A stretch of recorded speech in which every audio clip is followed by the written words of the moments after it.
I must, for myself, examine the reasons I left the comfort of Kaldahar for a journey to Deeping Dale, the place of Isilor's birth. It is much like the assignments given to me by Uncle Oswald and Isilor himself.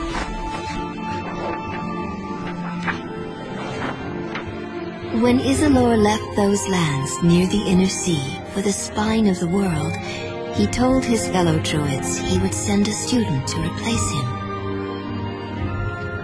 This, I told myself, was why I left. But now, as I sit by the warmth of a fire in Mirabar, I realize what Isilor must have already known. I remember the details vividly. It started many years ago.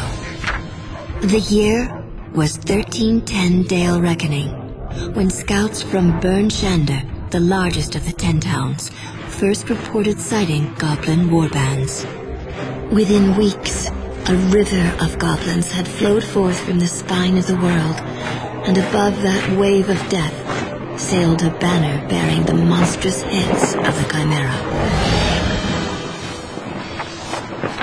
The militiamen of the 10 towns would have been the Dale's only defense had the forces of fate been against Burn Shander. But Albrecht Dinsmore, the mayor of the town of Targos, urged the council to send a messenger south to the port cities of Luskan and Neverwinter.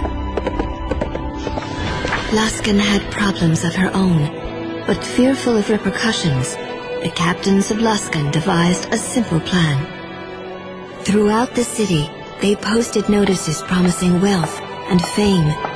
With lean work in the northern port city, many mercenaries and thugs were lured to the ships that would take them even further north.